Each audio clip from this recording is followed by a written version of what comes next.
तो चलिए आज की क्लास में इतिहास की क्लास को देखेंगे। ठीक, याद रखिएगा आज की क्लास में किसको देखेंगे, याद रखना इतिहास की क्लास को देखेंगे। इसमें भी आप लोग जानते हैं कि इतिहास में भी कितने टॉपिक होते हैं, तो आप लोग जानते हैं कि 3 टॉपिक होते हैं। कौन कौन होता है? पहला तो हो गया प्राचीन भारत का इतिहास। पहला क्या हो गया? प्राचीन भारत का इतिहास। दूसरा का नाम क्या है? मध्यकालीन। याद रखिएगा दूसरा का नाम क्या है? मध्यकालीन भारत का इतिहास। और तीसरा का नाम क्या है? तो याद रखना तीसरा के आधुनिक भारत का इतिहास। आधुनिक भारत की इतिहास नाम है। तो आज की क्लास में क्या करेंगे, पहले प्राचीन भारत के इतिहास को देखेंगे। ठीक है, आज की क्लास में किसको देखेंगे? तो याद रखना प्राचीन भारत के इतिहास को देखेंगे, फिर मध्यकालीन देखेंगे, फिर आधुनिक देखेंगे। तो चलिए शुरू करते हैं क्लास को। इससे पहले कि क्लास पर नए हैं तो क्लास को जरूर लाइक कीजिएगा और चैनल को जो भी अभी तक सब्सक्राइब नहीं किए बाबू सब्सक्राइब कर लीजिएगा। और हाँ, याद रखिएगा ये बाबू, याद रखना कोई भी कम्पिटिटिव एग्जाम की तैयारी करते हैं तो याद रखिएगा बेहद ही इंपॉर्टेंट साबित होगा ये क्लास। याद रखिएगा, ठीक है। किसी भी कम्पिटिटिव एग्जाम की आप लोग तैयारी करते हैं, चाहे एसएससी हो, रेलवे हो, चाहे ऑल स्टेट एग्जाम की तैयारी करते हैं, तो याद रखना इससे बाहर एक भी प्रश्न बाहर नहीं आएगा। ठीक है, तो चलिए शुरू करते हैं क्लास को। और याद रखिए एक बात आप लोग से अनुरोध करते हैं कि क्या कीजिएगा, कमेंट में फीडबैक जरूर दीजिएगा कि क्लास आप लोग कैसा लगा जो। ठीक है, अंत में। ठीक है, तो चलिए शुरू करते हैं। पहला है प्राचीन भारत के इतिहास को देखेंगे और उसमें भी फर्स्ट टॉपिक का नाम है सिंधु या हड़प्पा सभ्यता। सिंधु या हड़प्पा सभ्यता को देखेंगे। तो चलिए शुरू करते हैं। हड़प्पा सभ्यता का सर्वाधिक मान्यता प्राप्त काल क्या है? तो 2500 ईसा पूर्व से 1750 ईसा पूर्व। याद रखिएगा हड़प्पा सभ्यता का सर्वाधिक मान्यता प्राप्त काल कौन है? तो याद रखना 2500 ईसा पूर्व से 1750 ईसा पूर्व तक। आगे की बात किया जाए कि सिंधु घाटी की सभ्यता में घोड़े के अवशेष कहाँ से मिले हैं? तो याद रखना सुरकोटड़ा से सिंधु घाटी की सभ्यता में घोड़े के अवशेष मिले हैं। सिंधु घाटी स्थल कालीबंगन किस प्रदेश में है? तो याद रखना राजस्थान में स्थित है। चलिए आगे और बढ़ते हैं। आगे क्या है जो आगे बाबू की सिंधु घाटी स्थल कालीबंगा किस प्रदेश में? याद रखना राजस्थान में स्थित है। किस पदार्थ का उपयोग हड़प्पा काल की मुद्राओं के निर्माण में मुख्य रूप से किया जाता है? तो याद रखना शिलखड़ी का प्रयोग है जो कि मुख्य रूप से हड़प्पा काल में मुद्राओं के निर्माण के रूप में किया जाता है। हड़प्पा सभ्यता किस युग की थी? याद रखना कांस्य युग की थी। सिंधु घाटी सभ्यता के लोगों का मुख्य व्यवसाय क्या था? तो हमेशा रखिएगा व्यापार सिंधु घाटी लोगों का मुख्य व्यवसाय था। हड़प्पा सभ्यता के निवासी क्या थे? तो शहरी थे। हड़प्पा सभ्यता के निवासी कैसी थी? तो हमेशा याद रखिएगा शहरी थी। आगे बढ़ते हैं। आगे क्या है जो आगे है कि सिंधु सभ्यता के घर किससे बनाए जाते थे? तो हमेशा रखिएगा ईंटें से सिंधु सभ्यता के घर बनाए जाते थे। हड़प्पा वासी किस वस्तु के उत्पादन में सर्वप्रथम थे? तो हमेशा रखिएगा कपास के उत्पादन में क्या थे? सर्वप्रथम थे। हड़प्पा सभ्यता का सर्वप्रथम खोजकर्ता कौन था? तो रखना दयाराम साहनी ने हड़प्पा सभ्यता का खोज किया था सर्वप्रथम। कब किया था? तो रखना 1921 ईस्वी में। हमेशा याद रखिएगा कब किया था? 1921 ईस्वी में। अगर बात किया जाए सिंधु सभ्यता का पतन नगर कौन सा था? याद रखना लोथल सिंधु सभ्यता का पतन नगर या बंदरगाह था। याद रखिएगा पूछा जाए एग्जाम में कि सिंधु सभ्यता का बंदरगाह कौन सा था? तो हमेशा रखिएगा लोथल। ठीक है, बहुत इंपॉर्टेंट सवाल है, याद रखिएगा। ठीक है, आगे पैमानों की खोज ने यह सिद्ध कर दिया कि सिंधु घाटी सभ्यता के लोग माप और तौल से परिचित थे। यह खोज कहाँ पर हुई? याद रखना लोथल में हुई थी। आगे बढ़ते हैं। आगे क्या है जो मोहनजोदड़ो को किस अन्य नाम से भी जाना जाता है? याद रखना मृतकों के टीला के नाम से जाना जाता है। ये भी याद रखना बेहद इंपॉर्टेंट है। VVI याद रखिएगा। ठीक है, आगे के हड़प्पा सभ्यता का प्रचलित नाम क्या है? तो याद रखना सिंधु घाटी सभ्यता हड़प्पा सभ्यता का प्रचलित नाम है। कपास का उत्पादन सर्वप्रथम सिंधु क्षेत्र में हुआ जिसे ग्रीक या यूनानी के लोगों ने किस नाम से पुकारा? तो याद रखना सिंडन के नाम से पुकारा था। सिंधु घाटी सभ्यता जानी जाती है, याद रखना अपने नगर नियोजन के लिए जाने जाते हैं। आगे बढ़ते हैं। आगे क्या है जो आगे कि भारत में खोजा गया सबसे पहला या पुराना शहर कौन था? तो रखना हड़प्पा सबसे पहला और सबसे पुराना शहर था।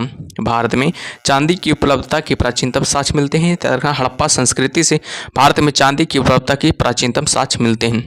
हड़प्पा में एक उन्नत जल प्रबंधन प्रणाली का पता चलता है जो कहाँ स्थित है? धौलावीरा में स्थित है। याद रखिएगा कहाँ स्थित है? धौलावीरा में स्थित है। और बात किया जाए हड़प्पा सभ्यता की खोज किस वर्ष हुई थी? तो 1921 में हड़प्पा सभ्यता का खोज हुई थी।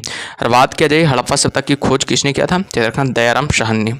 याद रखिएगा, दयाराम साहनी ने हड़प्पा शब्द का क्या किया था, खोज किया था। ठीक है, चलिए आगे की ओर बढ़ते हैं। आगे क्या है जो आगे है कि हड़प्पा के मिट्टी के बर्तनों पर सामान्यतः किस रंग का उपयोग हुआ था, तो याद रखना लाल रंग का उपयोग हुआ था। बेहद इंपॉर्टेंट है, याद रखिएगा, ये भी एग्जाम में बहुत बार सवाल आता है। ठीक है, सिंधु घाटी सभ्यता की विकसित अवस्था में किस स्थल से घरों में कुओं के अवशेष मिले हैं, तो याद रखना मोहनजोदड़ो से। याद रखिएगा, कहाँ से, मोहनजोदड़ो से मिले हैं।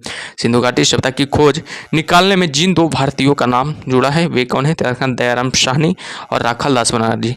दयाराम साहनी ने किसका खोज किया था, तो याद रखना हड़प्पा का खोज किया था। हड़प्पा का खोज किया था, याद रखिएगा, कब किया था, तो याद रखना 1921 ईस्वी में किया था। और राखाल दास बनर्जी किसका खोज किया था, तो याद रखना मोहनजोदड़ो का।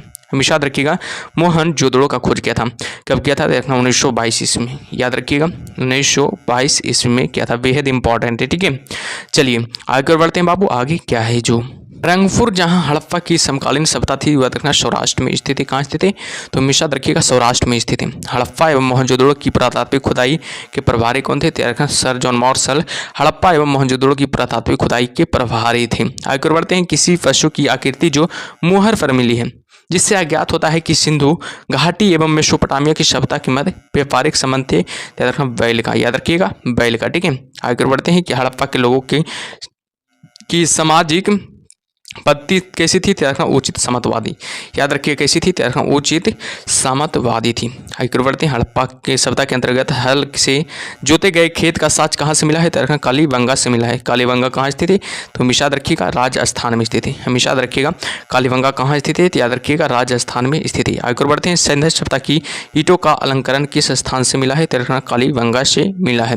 मोहनजोदड़ो कहाँ स्थित है, तो याद रखना सिंध में स्थित है। याद रखना पाकिस्तान के सिंध में स्थित है। ठीक है, आगे बढ़ते हैं। सिंधु सभ्यता में बृहद स्नानागार पाया जाता है, तो मोहनजोदड़ो में पाया जाता है।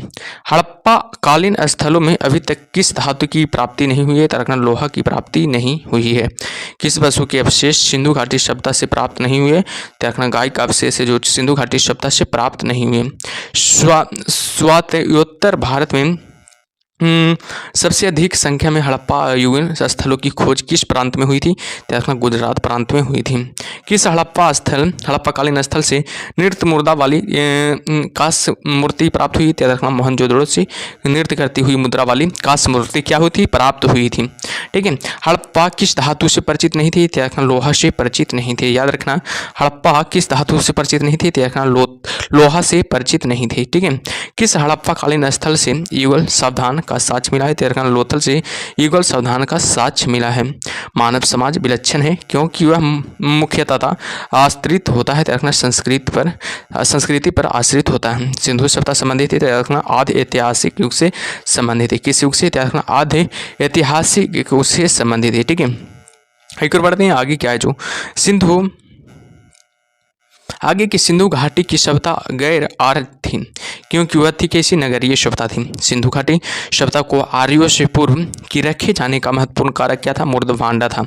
याद रखना, क्या था, मृद भांडा था।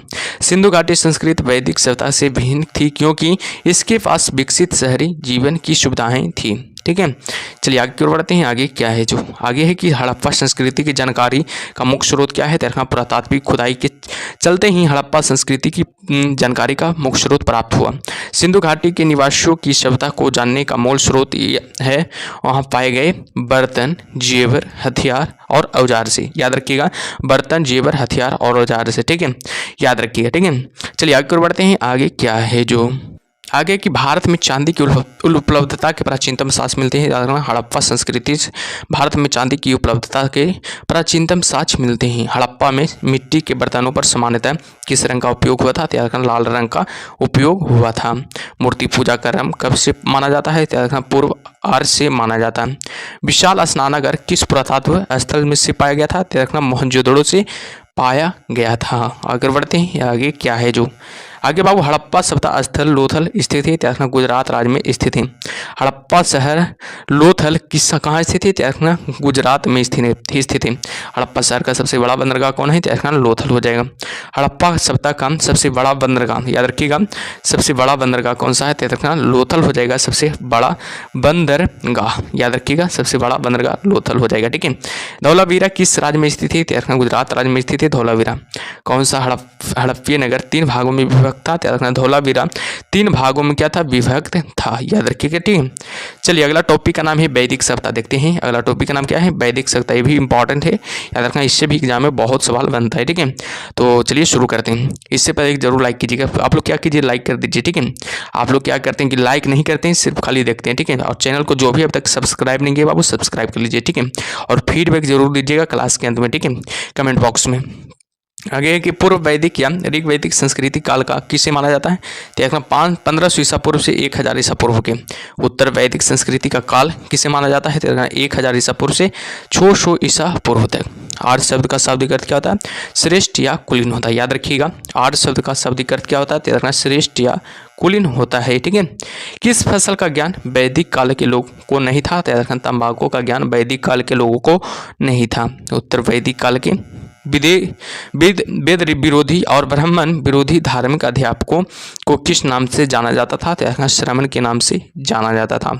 वैदिक गणित का महत्वपूर्ण अंग है, तो शुल्ब सूत्र वैदिक गणित का क्या है, महत्वपूर्ण अंग है। ठीक है, चलिए आगे बढ़ते हैं। आगे क्या है, जो आगे के किस वेद में प्राचीनतम वैदिक युग की संस्कृति के बारे में सूचना दी गई है, याद रखना ऋग्वेद में।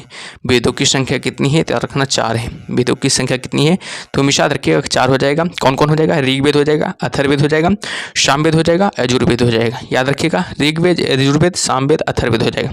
ठीक है, 4 है। सबसे प्राचीन वेद किसे माना जाता है, तो हमेशा याद रखिएगा ऋग्वेद को सबसे प्राचीन वेद माना जाता है। सबसे नया वेद किसे माना जाता है, याद रखना अथर्ववेद को। आप ठीक है, याद रखना है अथर्ववेद को सबसे प्राचीन वेद माना जाता है। ठीक है, सबसे न्यू वेद माना जाता है, याद रखिएगा। ठीक है, चलिए आगे बढ़ते हैं। आगे क्या है, जो आगे है कि भारत के राजची में प्रयुक्त होने वाले शब्द सत्यमेव जयते किस उपनिषद से लिए गए, तो उनके उपनिषद से लिए गए। बेहद इंपॉर्टेंट है, एग्जाम में बहुत बार आ चुका है सवाल। ठीक है, ऋग्वैदिक कार्यों का मुख्य व्यवसाय क्या था, तो देखना पशुपालन ऋग्वैदिक कार्यों का मुख्य व्यवसाय था। भारतीय संगीत का आदि ग्रंथ कहा जाता है, याद रखना सामवेद को भारतीय संगीत का आदि ग्रंथ कहा जाता है। आगे बढ़ते हैं। आगे क्या है, जो आगे है प्रमुख दर्शन और उनके क्या है प्रवर्तक है। प्रमुख दर्शन और उनके प्रवर्तक का नाम दिया हुआ, इधर दर्शन का नाम दिया हुआ, इधर प्रवर्तक का नाम दिया है। सांख्य दर्शन का प्रवर्तक कौन है, देखना कपिल हो जाएगा, सांख्य दर्शन का प्रवर्तक हो जाएगा। और बात किया जाए न्याय दर्शन के प्रवर्तक कौन है, तो याद रखिएगा गौतम हो जाएंगे। चरवाक का याद रखना चरवाक ही हो जाएंगे। योग दर्शन का प्रवर्तक किसे माना जाता है, जो रखना पतंजलि को योग दर्शन का प्रवर्तक माना जाता है। पूर्व मीमांसा याद रखना जैमिनी को माना जाता है। उत्तर मीमांसा किसको माना जाता है, याद रखना बादरायन को, याद रखना बादरायन को माना जाता है। और वैशेषिक याद रखना कनाद को माना जाता है। याद रखिएगा वैशेषिक किसे माना जाता है, याद रखना कनाद को माना जाता है। ठीक है, तो याद रखिएगा सबको, बेहद इंपॉर्टेंट है। आगे की प्रथम विविध निर्माता कौन है, याद रखना मनु है, जो कि प्रथम विधि निर्माता है। याद रखना प्रथम विधि निर्माता कौन है, याद रखना मनु हो जाएंगे, जो कि प्रथम विधि निर्माता माने जाते हैं। ठीक है, चलिए आगे बढ़ते हैं बाबू। आगे क्या है, जो आगे है कि कृष्ण भक्ति का प्रथम और प्रधान ग्रंथ कौन है, याद रखना है श्री मद भागवत गीता हो जाएगा। कृष्ण भक्ति का प्रथम और प्रधान ग्रंथ है श्रीमद् भागवत गीता हो जाएगा। ऋग्वेद में संपत्ति का प्रमुख रूप क्या है, याद रखना गोधन ऋग्वेद में संपत्ति का प्रमुख रूप है। अगर आगे कि ऋग्वेद के किस मंडल में शूद्र का उल्लेख पहली बार मिलता है, याद रखना 10वें मंडल में शूद्र का उल्लेख पहली बार मिलता है। वेदों की ऋचाओं को पढ़ने वाले ऋषि को क्या कहते हैं, याद रखना होत्र कहते हैं। वेदों की ऋचाओं को पढ़ने वाले ऋषि को होत्र कहा जाता है। ऋग्वेद का संबंध किससे है, याद रखना ईश्वर की महिमा से। ऋग्वेद का संबंध किससे है, ईश्वर की महिमा से। ऋग्वेद में कुल कितने मंडल होते हैं, तो हमेशा याद रखिएगा 10 मंडल होते हैं। ऋग्वेद में कुल कितने मंडल होते हैं, तो हमेशा याद रखिएगा 10 मंडल होते हैं। और बात किया जाए ऋग्वेद में कुल कितना सूक्तियाँ होती हैं, तो 1028 सूक्तियाँ ऋग्वेद में होती हैं। और बात किया जाए ऋग्वेद में कुल कितने ऋचाएँ होते हैं, तो 10,580 ऋचाएँ होती हैं।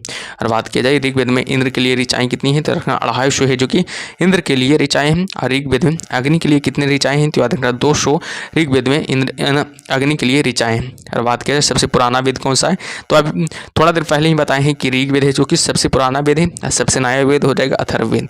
याद रखिएगा अथर्ववेद हो जाएगा। ठीक है, याद रखिएगा अथर्ववेद जो कि सबसे पुराना नया वेद हो जाएगा। ठीक है, इसमें याद रखिएगा बाबू, इसमें तंत्र मंत्र यानी कि जादू टोना के बारे में चर्चा किया गया है। ऋग्वेद में अग्नि के बारे में चर्चा किया गया है।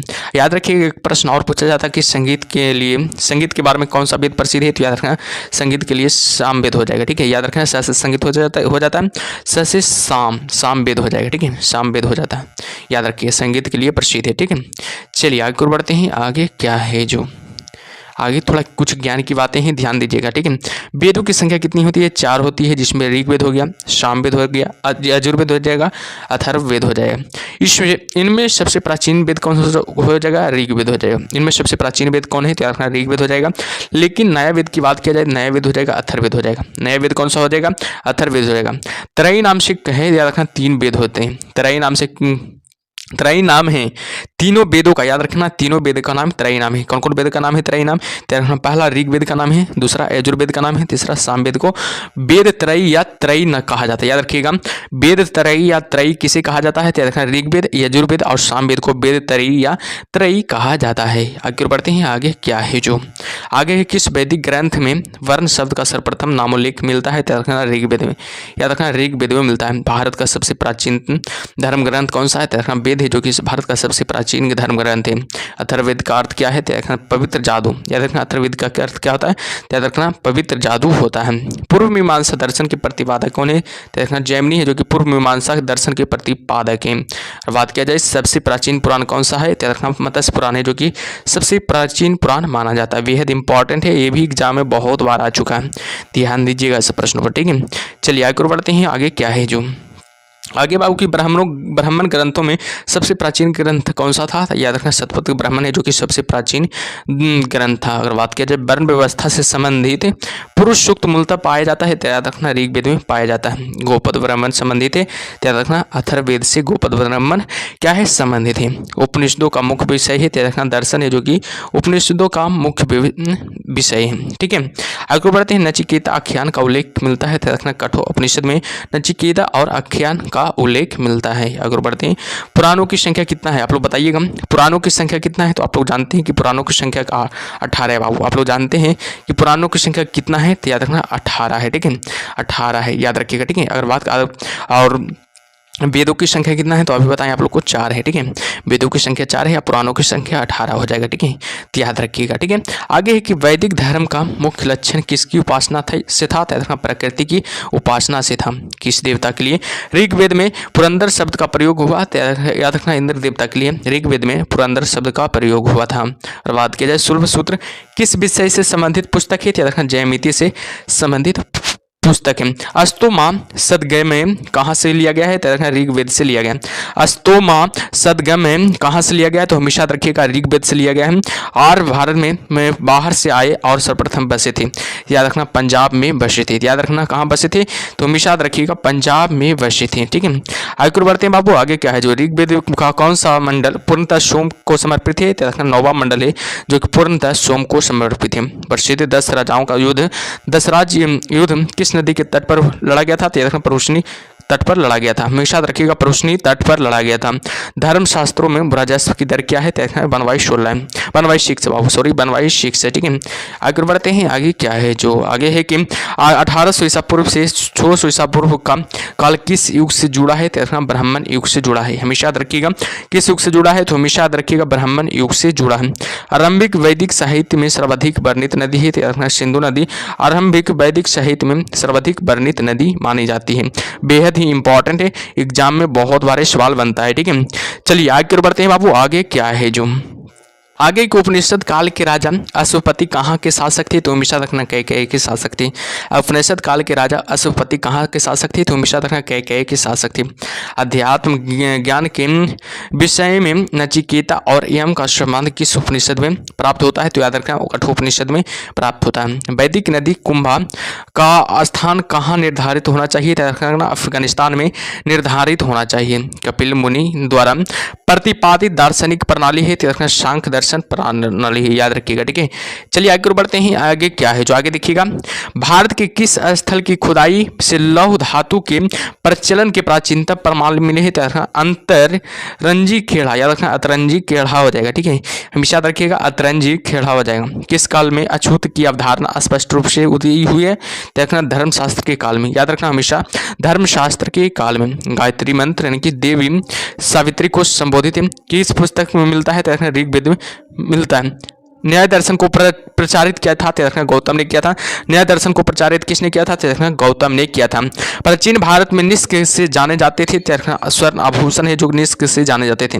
प्राचीन भारत में निष्क से जाने जाते थे कौन? देखना स्वर्ण आभूषण है जो कि निष्क से जाने जाते थे। योग दर्शन के प्रतिपादक कौन है? पतंजलि योग दर्शन के प्रतिपादक माने जाते हैं। और बात क्या जी उपनिषद पुस्तकें हैं? दर्शन पर है। उपनिषद पुस्तकें हैं दर्शन पर है। पूर्व वैदिक आर्यों का धर्म प्रमुखता था प्रकृति पूजा और यज्ञ, याद प्रकृति पूजा और यज्ञ हो जाएगा। चरक संहिता नामक पुस्तक किस विषय से संबंधित थी? चिकित्सा से संबंधित, याद रखिएगा। चरक संहिता नामक पुस्तक किस विषय से संबंधित थी? चिकित्सा से संबंधित है। यज्ञ संबंधी विविध विधानों का पता चलता है यजुर्वेद से। यज्ञ संबंधी विधि विधानों का पता चलता है। बेहद इंपॉर्टेंट एग्जाम में बहुत बार सवाल आ चुका है, ध्यान दीजिएगा सब सवालों पर। ठीक है, आगे बाबू की वैदिक युगीन सभा क्या थी? मंत्री परिषद थी। वैदिक युगीन सभा क्या थी? मंत्री परिषद है। और बात किया जाए वैदिक युग में प्रचलित लोकप्रिय शासन प्रणाली थी गणतंत्र लोकप्रिय शासन प्रणाली थी। सबसे प्राचीन वेद कौन सा है? ऋग्वेद जो कि सबसे प्राचीन वेद मानी जाती है। कौन भारतीय दर्शन की आरंभिक विचारधारा थे? सांख्य जो कि भारतीय दर्शन की आरंभिक विचारधारा है। और बात किया जाए सांख्य योग न्याय वैशेषिक मीमांसा एवं वेदांत इन छह भिन्न भारतीय दर्शनों की स्पष्ट रूप से अभिव्यक्ति हुई है। तथा वैदिक युग में अभिव्यक्ति हुई है। आगे बढ़ते हैं बाबू, आगे क्या है जो आगे है कि वह दस्तकारी कौन सी है जो आर्यों द्वारा व्यवहार में नहीं लाई गई थी? वह दस्तकारी कौन सी थी जो आर्यों द्वारा व्यवहार में नहीं लाई गई थी? याद रखना लोहार या लोहारगिरी, याद रखिएगा लोहार या लोहारगिरी हो जाएगा। ठीक है, प्राचीनतम व्याकरण अष्टाध्यायी के रचनाकार कौन है? पाणिनि है जो कि प्राचीनतम व्याकरण अष्टाध्यायी के रचनाकार हैं। कौन सी स्मृति प्राचीनतम है? मनुस्मृति जो कि सबसे प्राचीन मानी जाती है। आदि काव्य की संज्ञा किससे दी जाती है? रामायण को आदि काव्य की संज्ञा दी जाती है। प्राचीनतम पुराण है मत्स्य पुराण है जो कि प्राचीनतम पुराण है। ऋग्वेद में सबसे पवित्र नदी किसे माना जाता है? सरस्वती को सबसे प्राचीन नदी माना जाता है। याद रखना किस वेद में? याद रखना ऋग्वेद में। ठीक है, वैदिक समाज की आधारभूत इकाई थी काल या कुटुंब, याद रखना काल या कुटुंब हो जाएगा। ऋग्वैदिक युग की प्राचीनतम संस्था कौन सी थी? विदत हो जाएगा। ऋग्वैदिक युग की प्राचीनतम संस्था मानी जाती है। ब्राह्मण ग्रंथों में सर्वाधिक प्राचीनतम कौन सा है? शतपथ ब्राह्मण है जो कि सबसे प्राचीन ब्राह्मण ग्रंथ माना जाता है। याद रखिएगा गोत्र व्यवस्था का प्रचलन में कब आई? उत्तर वैदिक काल में गोत्र व्यवस्था प्रचलन में आ गई थी। मनुस्मृति मुख्यतः संबंधित है समाज व्यवस्था से। मनुस्मृति मुख्यतः संबंधित है। ठीक है, चलिए आगे बढ़ते हैं बाबू। आगे क्या है ध्यान दीजिएगा आगे। ठीक है, आगे है कि गायत्री मंत्र की रचना किसने की थी? विश्वामित्र ने गायत्री मंत्र की क्या की थी? रचना की थी। अवेस्ता और ऋग्वेद में समानता है। अवेस्ता किस क्षेत्र से संबंधित है? ईरान से संबंधित है। याद रखना अविष्ता किस क्षेत्र से संबंधित है? तो हमेशा याद रखिएगा बाबू ईरान से संबंधित है। किसका संकलन ऋग्वेद पर आधारित है? सामवेद का संकलन है जो कि ऋग्वेद पर आधारित है। बेहद इंपॉर्टेंट है, एग्जाम में बहुत बार सवाल आ चुका है। आप लोग क्या कीजिए पहले कि सेशन को लाइक कर दीजिए। बहुत कम लोग लाइक किए हैं, सेशन को लाइक कर दीजिए बाबू। और चैनल को जो भी अभी तक सब्सक्राइब नहीं किए सब्सक्राइब कर लीजिए। ठीक है, चलिए आगे बढ़ते हैं। आगे क्या है जो आगे है किस वेद की जादुई माया और वशीकरण का वर्णन है? याद रखना किस वेद में है? अथर्ववेद में है जो कि जादुई माया और वशीकरण का वर्णन है। और बात किया जाए आर्य शब्द इंगित करता है तो निर्जाति समूह को आर्य शब्द क्या करता है? इंगित करता है। बेहद इंपॉर्टेंट है, बहुत बार एग्जाम में आ चुका है। प्राचीनतम विवाह संस्कार का वर्णन करने वाला विवाह सूक्त किस में पाया जाता है? तो हमेशा रखिएगा ऋग्वेद में पाया जाता है। और आगे की बात किया जाए कि ऋग्वेद अघन शब्द का प्रयोग किसके लिए किया गया था? तो गाय के लिए किया गया था। आगे और बढ़ते हैं बाबू। आगे क्या है जो आगे है कि ऋग्वेद में किन नदियों का उल्लेख अफगानिस्तान के साथ आर्यों के संबंध में का सूचक है? कुंभक्रमों का हो जाएगा। आर्यों के आर्कटिक होम सिद्धांत का पक्ष किसने लिया था? तो बीजी तिलक ने लिया था। बीजी तिलक ने आर्यों के आर्कटिक होम सिद्धांत का पक्ष लिया था। और बात किया जाए अथर्ववेद का, अथर्व का अर्थ क्या होता है? तो पवित्र जादू होता है। कौन सा वेद अंशतः गद्य रूप में भी रचित है? तो यजुर्वेद जो कि अंशतः गद्य रूप में रचित है। ठीक है, आगे बढ़ते हैं। आगे क्या है जो आगे है बाबू की उत्तर वैदिक काल में किस देवता का सर्वोच्च स्थान प्राप्त है? तो प्रजापति का सर्वोच्च स्थान प्राप्त है। संस्कारों की कुल संख्या कितनी होती है? तो हमेशा याद रखिएगा संस्कार कितने होते हैं? तो हमेशा याद रखिएगा 16 संस्कार होते हैं। बेहद इंपॉर्टेंट है, 16 संस्कार होते हैं। कर्म का सिद्धांत संबंधित है? तर्क मीमांसा से संबंधित है। कर्म का सिद्धांत किससे संबंधित है? तो हमेशा याद रखिएगा मीमांसा से संबंधित है। आगे बढ़ते हैं बाबू। अगला टॉपिक का नाम है बौद्ध व धर्म व जैन धर्म। बौद्ध धर्म व जैन धर्म है अगला टॉपिक का नाम। ये भी बहुत इंपॉर्टेंट है, इससे भी एग्जाम में बहुत सवाल बनता है बाबू, ध्यान दीजिएगा। ठीक है, तो ये सब सवालों टॉपिकों को, ठीक है। गौतम बुद्ध का जन्म कब हुआ था? तो हमेशा रखिएगा 563 ईसा पूर्व में गौतम बुद्ध का जन्म हुआ था। गौतम बुद्ध का जन्म स्थल था लुम्बिनी, गौतम बुद्ध का जन्म स्थल था। अगर बात किया जाए वह अध्यात्म बौद्ध साहित्य जो बुद्ध के विभिन्न जन्मों की कथाओं के विषय में है, क्या है? जातक हो जाएगा। त्रिपिटक धर्म ग्रंथ है, तो बौद्धों का हो जाएगा। त्रिपिटक धर्म ग्रंथ है किसके लिए? तो बौद्धों का हो जाएगा। त्रिपिटक बौद्ध ग्रंथ बौद्धों का हो जाएगा। आगे बढ़ते हैं बापू। आगे क्या है जो बुद्ध ने किस स्थान पर महापरिनिर्वाण प्राप्त की थी? यानी किया था कुशीनगर में बुद्ध ने महापरिनिर्वाण प्राप्त किया था। महापरिनिर्वाण का मतलब होता है मृत्यु, याद रखिएगा। महापरिनिर्वाण का मतलब क्या होता है? मृत्यु होता है। भारत में सबसे प्राचीन बिहार है तो नालंदा है, जो कि सबसे प्राचीन बिहार है। जो कहाँ पड़ता है? तो बिहार राज्य में पड़ता है। याद रखना कहाँ पड़ता है? तो आप लोगों को नाम से ही पता चल रहा है, बिहार राज्य में पड़ता है। बुद्ध की मृत्यु के बाद प्रथम बौद्ध संगीति की अध्यक्षता किसने की थी? महाकश्यप ने की थी। याद रखना महाकश्यप ने की थी। नागार्जुन कौन थे? याद रखना बौद्ध दार्शनिक थे। नागार्जुन कौन थे? तो हमेशा याद रखिएगा बौद्ध दार्शनिक थे। बेहद इंपॉर्टेंट है, एग्जाम में बहुत सवाल बनता है इससे बाबू। ठीक है, आगे कर बढ़ते हैं। आगे क्या है जो किस नगर में प्रथम बौद्ध संगीति या सभा आयोजित की गई थी? राजगिरी में प्रथम बौद्ध संगीति या सभा आयोजित की गई थी। अष्टांगिक मार्ग की संकल्पना अंगित धर्मचक्र प्रवर्तन सूक्त के विषय वस्तु का। आगे मिलिंद पन्हु राजा मिलिंद और किस भी बौद्ध भिक्षु के मध्य संवाद के रूप में है? नागसेन के बीच संवाद के रूप में है। महायान बौद्ध धर्म बुद्धिस्ट अवलोकितेश्वर को और किस अन्य नाम से जाना जाता है?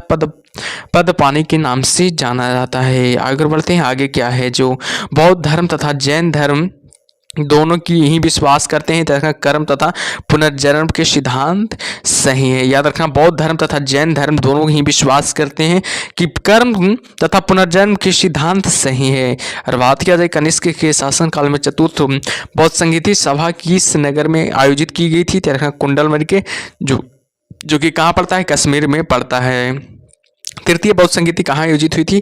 पाटलिपुत्रा में तृतीय बौद्ध संगीति आयोजित हुई थी। बेहद इंपॉर्टेंट है और एग्जाम में ये पूछा जा चुका है सवाल, बाबू ध्यान दीजिएगा। ठीक है, चलिए आगे बढ़ते हैं। आगे क्या है जो आगे बुद्ध के जीवन से जुड़े प्रतीक। याद रखना बुद्ध के जीवन से क्या है जुड़े प्रतीक है? हाथी। याद रखना हाथी बाबू बुद्ध के गर्भ में आने का प्रतीक है। याद रखना हाथी है जो बुद्ध के आने के गर्भ में आने का प्रतीक है। कमल है जो कि जन्म का प्रतीक है। याद रखना कमल है जो कि जन्म का प्रतीक है। सांड है जो बाबू याद रखना औवन का प्रतीक है। घोड़ा है जो बाबू ग्रह त्याग का प्रतीक है। और पीपल है जो ज्ञान का प्रतीक है। याद रखना पीपल है जो का क्या है ज्ञान का प्रतीक है। और शेर है समृद्धि का प्रतीक है। पद चिन्ह हो जाएगा निर्वाण का प्रतीक हो जाएगा। स्तूप मृत्यु का प्रतीक हो जाएगा। स्तूप किसका प्रतीक है? तो हमेशा याद रखिएगा मृत्यु का प्रतीक हो जाएगा। ठीक है, चलिए आगे बढ़ते हैं। गौतम बुद्ध का गुरु कौन था? बेहद इंपॉर्टेंट है, याद रखना अलार कलाम हो जाएगा। गौतम बुद्ध का गुरु कौन था? याद रखना अलार कलाम हो जाएगा जो कि गौतम बुद्ध का गुरु था। और बात किया जाए बुद्ध में वैराग्य भावना भावना किन 4 दृश्यों के कारण बलवित हुई है? तो रखना बूढ़ा, रोगी, लाश और सन्यासी के बीच। बूढ़ा, रोगी, लाश और सन्यासी के बीच। बुद्ध ने सर्वाधिक उपदेश कहाँ दिए थे? तो रखना श्रावस्ती में दिए थे। बुद्ध ने सबसे ज्यादा उपदेश कहाँ दिए थे? तो रखना श्रावस्ती में दिए थे। बौद्ध शिक्षा का केंद्र था, रखना विक्रमशिला। बौद्ध शिक्षा का केंद्र था, तो रखना विक्रमशिला, जो कि बौद्ध शिक्षा का केंद्र था। भारत में सबसे बड़ा बौद्ध स्तूप कहाँ स्थित है? तो रखना सांची में स्थित है। भारत में सबसे बड़ा बौद्ध स्तूप कहाँ स्थित है? तो हमेशा याद रखिएगा सांची में स्थित है। ठीक है, चलिए आगे बढ़ते हैं। आगे क्या है? जो आगे है बाबू की किस शासक ने बौद्ध के लिए विख्यात विक्रमशिला विश्वविद्यालय की स्थापना की थी? तो धर्मपाल ने की थी।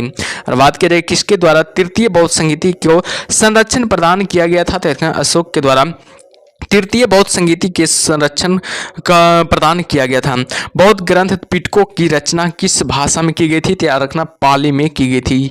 याद रखिएगा पाली में की गई थी। कश्मीर में कनिष्क के शासनकाल में जो बौद्ध संगीति आयोजित हुई थी उसकी अध्यक्षता किसने की थी? याद रखना वसुमित्र ने की थी। हमेशा याद रखिएगा वसुमित्र ने की थी। बेहद इंपॉर्टेंट है, ध्यान दीजिए इस प्रश्न पर। मठ, मंदिर, स्तूप किस धर्म से संबंधित है? याद रखना बौद्ध धर्म से संबंधित है। मठ, मंदिर और स्तूप किस धर्म से संबंधित है? तो हमेशा याद रखिएगा बौद्ध धर्म से संबंधित है। बौद्ध धर्म एवं जैन धर्म दोनों के उपदेश किसके शासन काल में दिए गए थे? तो बिंबिसार के शासन काल में दिए गए थे। गौतम बुद्ध ने अपना प्रथम उपदेश कहाँ दिया था? तो सारनाथ में दिया था। गौतम बुद्ध ने अपना प्रथम उपदेश कहाँ दिया था? तो सारनाथ में दिया था। बौद्ध धर्म ग्रहण करने वाली पहली महिला कौन थी? महाप्रजापति गौतमी थी। याद रखना बौद्ध धर्म ग्रहण करने वाली पहली महिला कौन थी? महाप्रजापति गौतमी थी। बोध गया स्थित है, याद रखना बिहार में स्थित है। बेहद इंपॉर्टेंट है। बोध गया कहाँ स्थित है? कहाँ स्थित है? बिहार में स्थित है। जातक किसका ग्रंथ है? याद रखना बौद्धों का है। जातक किसका ग्रंथ है? याद रखना बौद्धों का हो जाएगा। सिद्धार्थ को ज्ञान का प्राप्ति कहाँ हुई थी? याद रखना बोध गया में हुई थी। सिद्धार्थ को ज्ञान का प्राप्ति कहाँ हुई थी? याद रखना बोध गया में हुई थी। सारनाथ में बुद्ध का प्रथम प्रवचन कहलाता है? तो धर्म चक्र प्रवर्तन। सारनाथ में बुद्ध का प्रथम प्रवचन कहलाता है? तो धर्म चक्र प्रवर्तन कहलाता है। बौद्ध धर्म ने अब समाज के किन वर्गों पर महत्वपूर्ण प्रभाव डाला है? तो महिला और शूद्र पर सर्वाधिक प्रभाव डाला है। बुद्ध के गृह त्याग का प्रतीक है? तो घोड़ा है, जो कि बुद्ध के गृह त्याग का प्रतीक है। आगे बाबू की गौतम बुद्ध द्वारा विष्णु संघ की स्थापना कहाँ की गई थी? कपिल वस्तु में गौतम बुद्ध द्वारा विष्णु संघ की स्थापना की गई थी। सर्वप्रथम शून्यवाद का प्रतिपादन करने वाला बौद्ध दार्शनिक का नाम क्या है? नागार्जुन हो जाएगा। किस शासक के शासनकाल में नेपाल में बौद्ध धर्म का गमन हुआ था?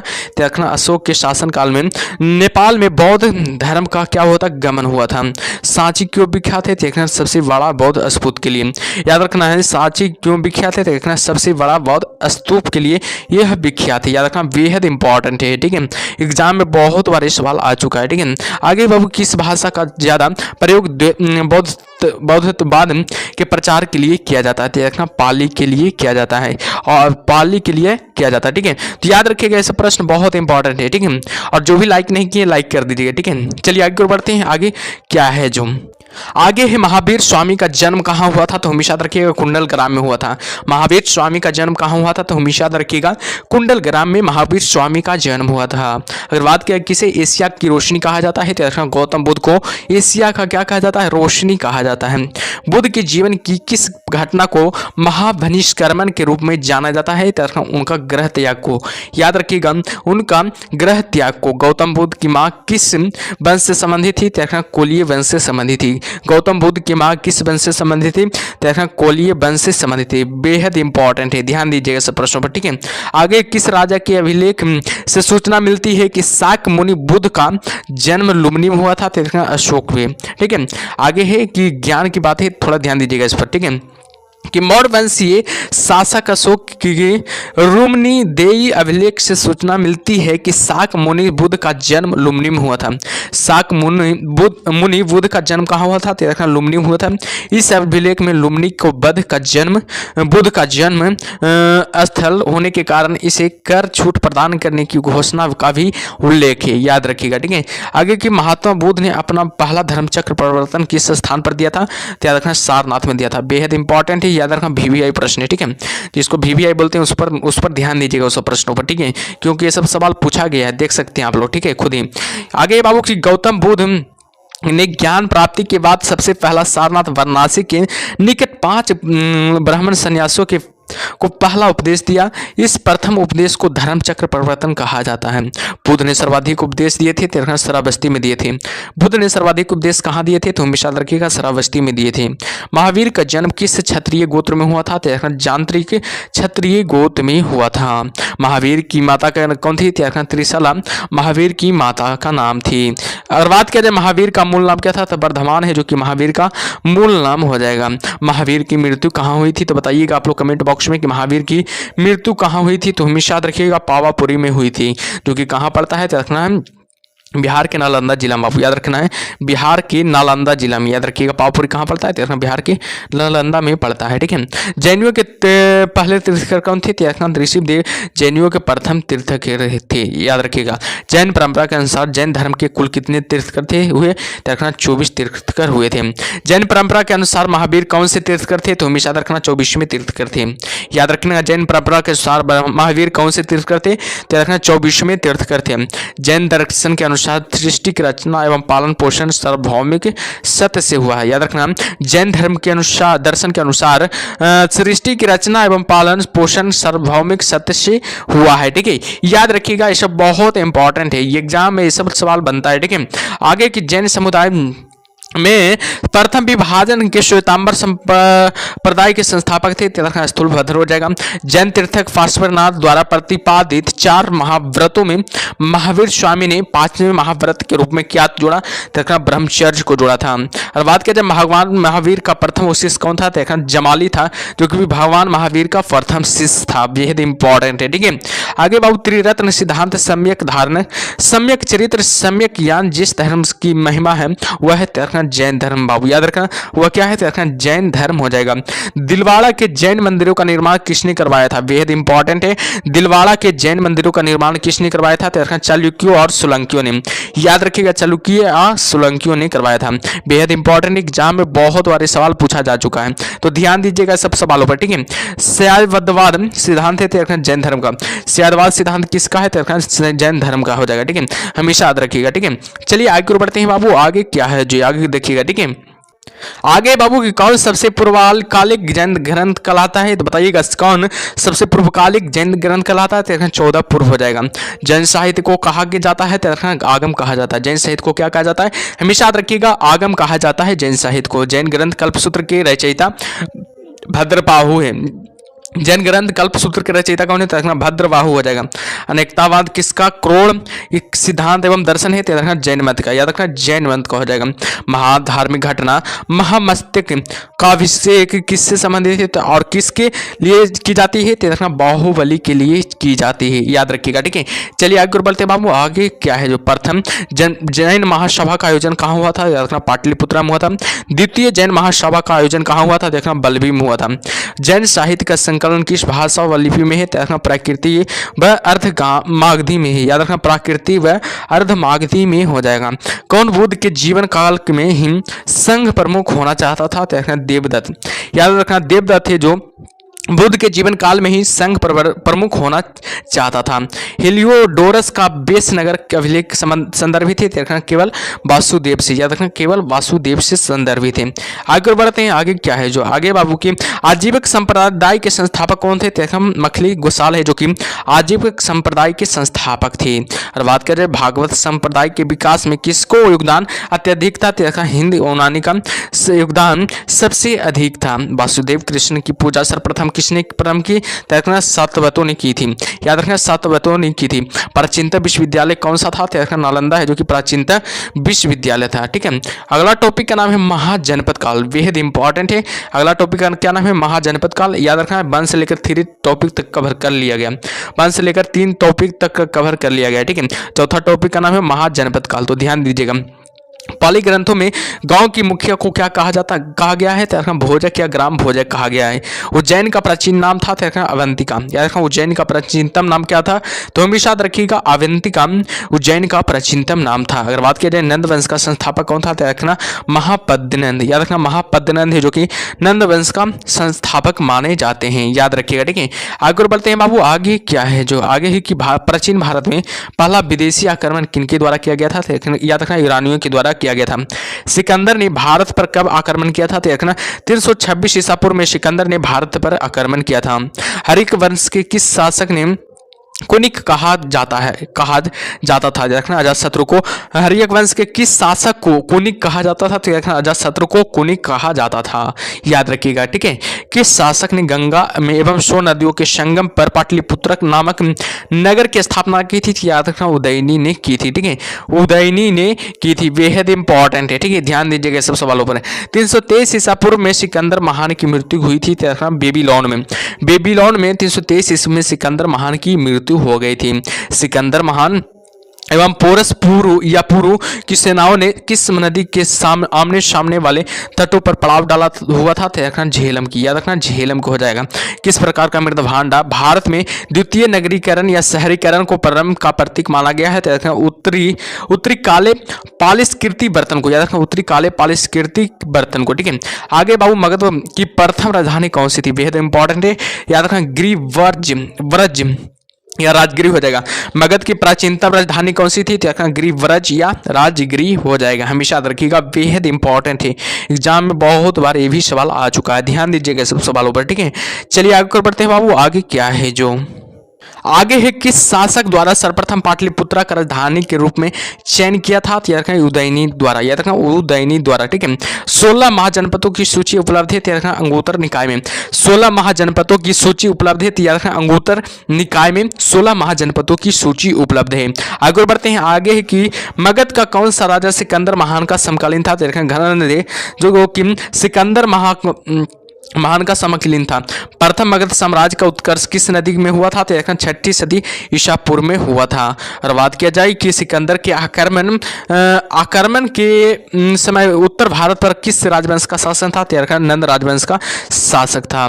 ईसा पूर्व 6ठी सदी में प्रारंभ में भारत का सर्वाधिक शक्तिशाली नगर राज्य था तो मगध शक्तिशाली मगध राज था, याद रखिएगा। नंद वंश का अंतिम सम्राट कौन था? तो घनानंद है, जो कि नंद वंश का अंतिम सम्राट था।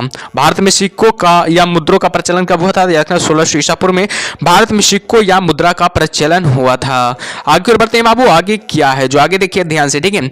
आगे है कि अखिलीय साक्ष्य से प्रकट होता है कि नंद राजा के आदेश से एक नहर खोदी गई थी जिसका नाम है कलिंग में, याद रखना कहाँ स्थित है? कलिंग में। पहली ईरानी शासक जिसने भारत के कुछ भाग को अपने अधीन किया था उसका नाम क्या है? डेरियस है, याद रखना डेरियस हो जाएगा। मगध के किस प्रारंभिक शासक ने राज्यारोहण के लिए अपने पिता की हत्या की एवं इसी कारणवश अपने पुत्र द्वारा मारा गया? तो याद रखना अजातशत्रु ने, हमेशा याद रखिएगा अजातशत्रु ने, याद रखना बेहद इंपॉर्टेंट है, ठीक है। आगे बाबू किस शासक ने अवंती को जीतकर मगध का हिस्सा बना दिया? तो याद रखना शिशुनाग ने, याद रखना शिशुनाग ने अवंती को जीतकर मगध का क्या बना लिया था? हिस्सा बना दिया गया था। और बात है कौन सा बौद्ध ग्रंथ 16 महाजनपदों का उल्लेख करता है? तो रखना अंगुत्तर निकाय है, जो कि 16 महाजनपदों का क्या करता है? उल्लेख करता है। आगे बढ़ते हैं कि विश्व का पहला गणतंत्र वैशाली किसके द्वारा स्थापित किया गया था? तो रखना लिच्छवी द्वारा स्थापित किया गया था। आगे बढ़ते हैं, प्राचीन श्रावस्ती नगर विन्यास किस आकृति का है? तो रखना अर्ध चंद्रकार है। प्राचीन श्रावस्ती का नगर विन्यास किस आकृति का है? तो रखना अर्ध चंद्रकार हो जाएगा। मगध के सबसे प्राचीन वंश के संस्थापक कौन थे? तो रखना बृहद्रथ है, जो मगध के सबसे प्राचीन वंश के संस्थापक थे।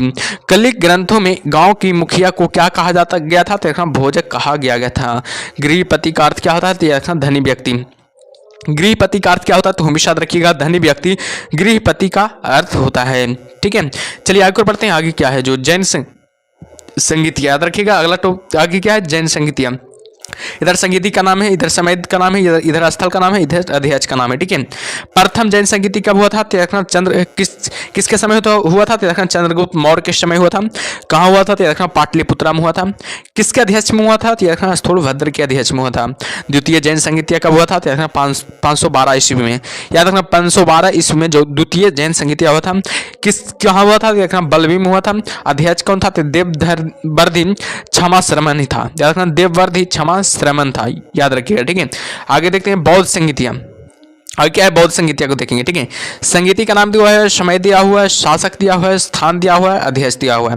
प्रथम बौद्ध संगीति हुआ था 483 ईसा पूर्व में। शासक कौन था? अजातशत्रु था। स्थान कौन था? राजगिर था। और अध्यक्ष महाकश्यप था। द्वितीय बौद्ध संगीति कब हुआ था? यह 383 ईसा पूर्व में हुआ था। द्वितीय बौद्ध संगीति कब हुआ था? 383 ईसा पूर्व में हुआ था। शासक कौन था? कालाशोक था। स्थान कौन था? वैशाली था। और यह अध्यक्ष कौन था? सर्वकामनी था। तृतीय बौद्ध संगीति कब हुआ था? बताइएगा। तृतीय बौद्ध संगीति कब हुआ था? 251 ईसा पूर्व में। और शासक कौन था? अशोक था। और बात किया जाए स्थान की बात तो याद रखना पाटलिपुत्र था।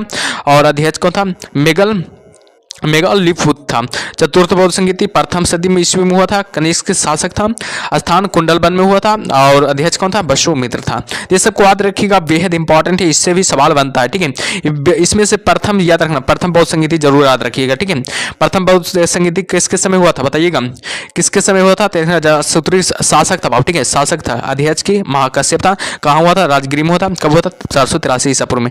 ये पूछा जाता है एग्जाम में, बहुत बार पूछा भी जा चुका है। ठीक है, तो इसको ध्यान दीजिएगा, एकाध को ध्यान दीजिएगा। ठीक है, ठीक है, चलिए आगे बढ़ते हैं। आगे क्या है जो आगे देखिएगा, प्रमुख महाजनपद है बाबू, थोड़ा छोटा है, ध्यान दीजिएगा, तब पर भी देख लीजिए एकदम बेशी। ठीक है, इतना नहीं विस्तार में नहीं विशेषता क्षेत्र बताएंगे। ठीक है, लेकिन ये जान लीजिएगा मगध की राजधानी कहाँ है? तो राजगिरी है, जो कि मगध की राजधानी है। और याद रखिएगा, और है अंग की राजधानी कहाँ है? तो चंपा या भागलपुर हो जाएगा। और काशी की राजधानी हो जाएगा वाराणसी या बनारस हो जाएगा। बजीज या रखना वैशाली या मिथिला हो जाएगा। कौशल हो जाएगा श्रावस्ती में। और कोरु हो जाएगा इंद्रप्रस्थ में। और चेंदी हो जाएगा शक्तिमती में। याद रखना चेंदी कहाँ हो जाएगा? शक्तिमती में हो जाएगा। मल हो जाएगा कुशीनगर में। याद रखना मल हो जाएगा कुशीनगर या पावा में हो जाएगा। ठीक है, अस्मक हो जाएगा पौधन या पोतन में। और वत्स हो जाएगा कौशाम्बी में। याद रखना कौशाम्बी में हो जाएगा। और पंचाल हो जाएगा अहिच छत्र यानी कि एवं कौम्पल्य में। याद रखना अहि छत्र या कौम्पल्य में। मत्स्य हो जाएगा विराटनगर, जो कि जयपुर में पड़ता है। अवंती हो जाएगा, जो कि उज्जैनी या महिष्मति। अवंती कहाँ पड़ता है? उज्जैनी या महिष्मति। आप लोग देखे होंगे फिल्म एक बनाए, किसका नाम? उसका नाम क्या है? बाहुबली नाम है। ठीक है, बाहुबली ही उसका नाम है। ठीक है, फिल्म भी बनाए इस पर। ठीक है, अवंती पर। आगे है कि गंधार कहाँ स्थित है? तक्षशिला एवं पुस्तक लाभित में। सुरसेन कहाँ है? रखना मथुरा में है। और कंबोज कहाँ स्थित है? रखना राजपुर में। कंबोज कहाँ स्थित है? रखना राजपुर में स्थित है। ठीक है, चलिए आगे बढ़ते हैं। आगे क्या है जो अगला टॉपिक है? मौर्य काल। ध्यान दीजिएगा, अगला टॉपिक का नाम क्या है? मौर्य काल। 1 से लेकर 5 तक का टॉपिक कवर कर लिया गया। आप लोग 4 तक का टॉपिक कवर कर लिया, आप लोग देख लिए। ठीक है, 1 से लेकर 4 तक का टॉपिक कवर कर लिएगा। 5वां टॉपिक का नाम क्या है? मौर्य काल। मौर्य साम्राज्य की स्थापना किसने की थी? चंद्रगुप्त मौर्य ने। मौर्य साम्राज्य की स्थापना किसने की थी? तो हमेशा याद रखिएगा चंद्रगुप्त मौर्य ने। बेहद इंपॉर्टेंट है, याद रखिएगा। ठीक है, और मौर्य साम्राज्य में प्रचलित मुद्रा का नाम क्या है था? याद रखना पन था, जो कि प्रचलित मुद्रा का नाम था। मौर्य साम्राज्य में प्रचलित मुद्रा का नाम क्या था? तो याद रखना पन है, जो प्रचलित मुद्रा का नाम था। अशोक का उत्तराधिकारी कौन था? रखना कुणाल है, जो कि अशोक का उत्तराधिकारी था। मुद्रा राक्षस का लेखक कौन था? रखना विशाखादत्त है, जो कि मुद्रा राक्षस का लेखक हो जाएगा। वह व्यक्ति कौन है जिसका नाम देवान या प्यादसी भी था? रखना मौर्य सम्राट अशोक हो जाएगा। याद रखिएगा, मौर्य सम्राट कौन हो जाएगा? अशोक हो जाएगा। कौटिल्य चाणक्य किसका प्रधानमंत्री था? रखना चंद्रगुप्त मौर्य का प्रधानमंत्री था। कलिंग विजय के उपरांत अशोक महान ने किस धर्म को अंगीकार कर लिया था? देखना बौद्ध धर्म का क्या किया था? अंगीकार कर लिया था। आगे बढ़ते हैं बाबू। चंद्रगुप्त मौर्य के शासन विस्तार में किसने मुख्य रूप से मदद की थी? चाणक्य ने मुख्य रूप से मदद की थी। सांची किस काल व मूर्ति कला का निरूपण करता है? बौद्ध का निरूपण करता है। सम्राट अशोक की वह पत्नी कौन थी जिसने उसको प्रभावित किया था? कारू बाकी हो जाएगा। कारू बाकी हो जाएगा। ठीक है, चलिए आगे बढ़ते हैं बाबू। आगे क्या है जो आगे बाबू की अशोक ने अपने सभी अभिलेखों में एक रूपता से किसी प्रकृति का प्रयोग किया?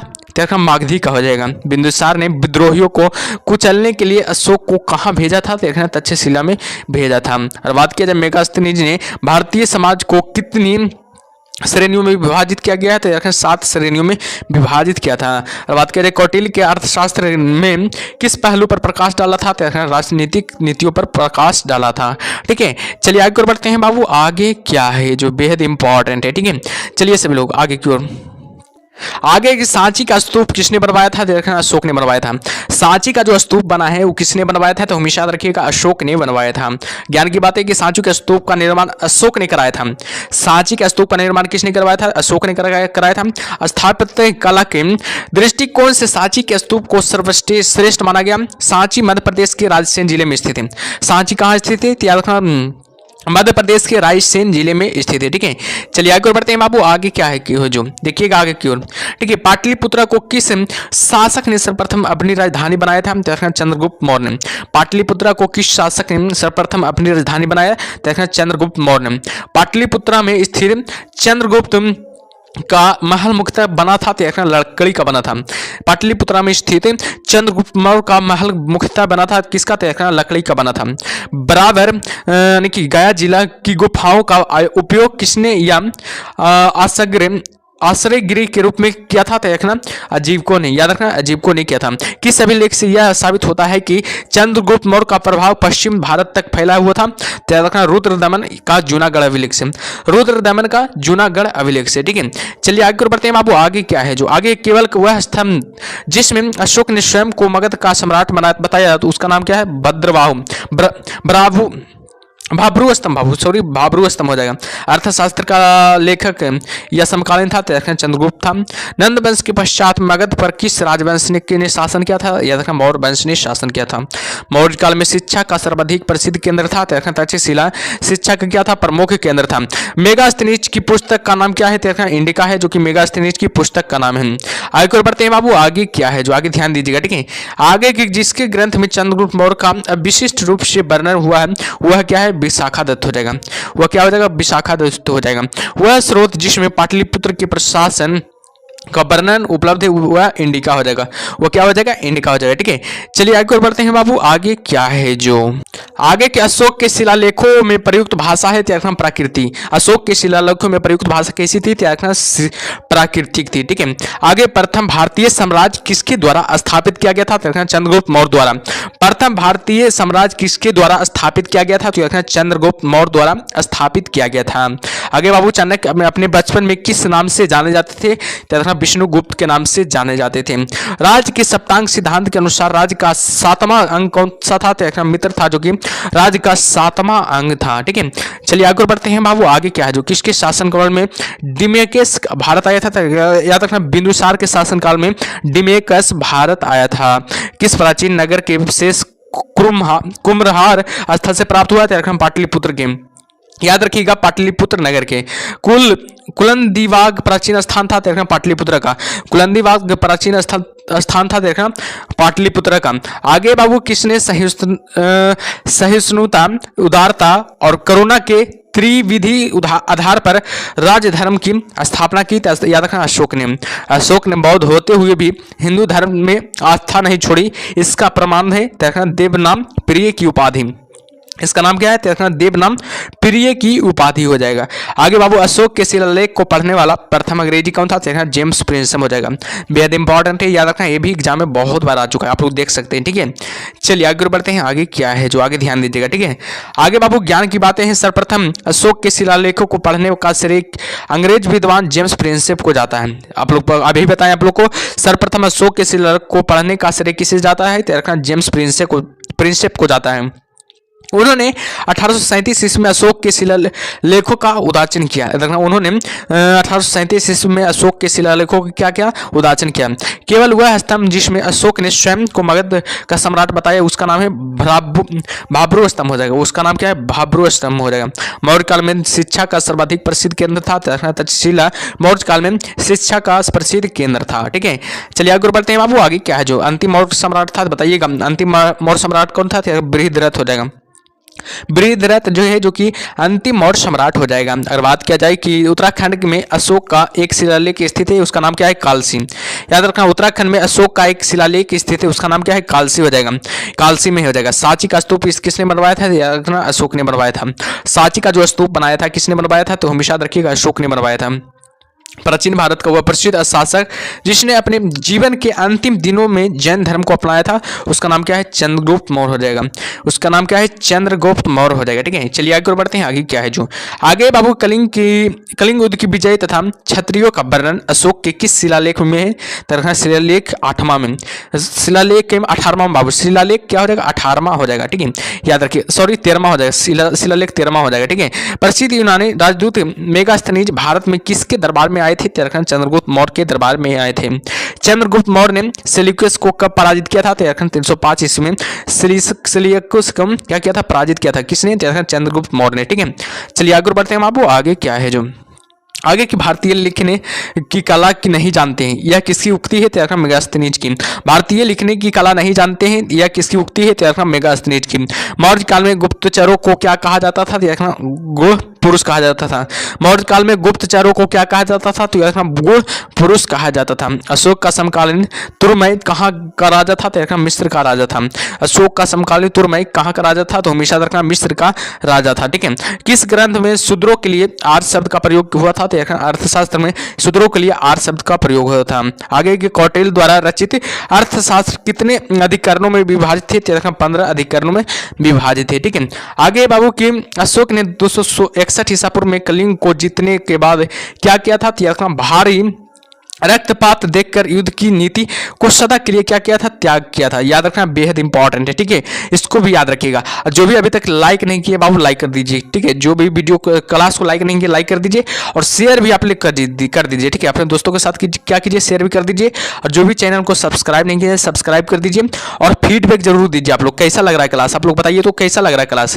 फीडबैक जरूर दीजिए, कैसा लग रहा है क्लास जो। ठीक है, चलिए आगे बढ़ते हैं। आगे क्या है जो आगे के अशोक के जो शिलालेख संगम राज्य के बारे में हमें बताते हैं, उनमें शामिल है दूसरा एवं 13वां। अशोक ने श्रीलंका में बौद्ध धर्म का प्रचार हेतु किसे भेजा? महेंद्र और संघमित्रा को। अशोक ने श्रीलंका में बौद्ध धर्म का प्रचार हेतु किसे भेजा? महेंद्र और संघमित्रा को। अशोक ने मनसेहरा या एवं सहजवाड़ी से प्राप्त बृहत शिलालेख में किस भाषा का प्रयोग किया था? तो खरोष्टी भाषा का प्रयोग किया था। श्रीनगर का स्थापना किस मौर्य शासक ने की थी? तो अशोक ने किया था। बेहद इंपॉर्टेंट है, ये भी एग्जाम में पूछा जाता है। श्रीनगर की स्थापना किस मौर्य शासक ने की थी? तो अशोक ने की थी।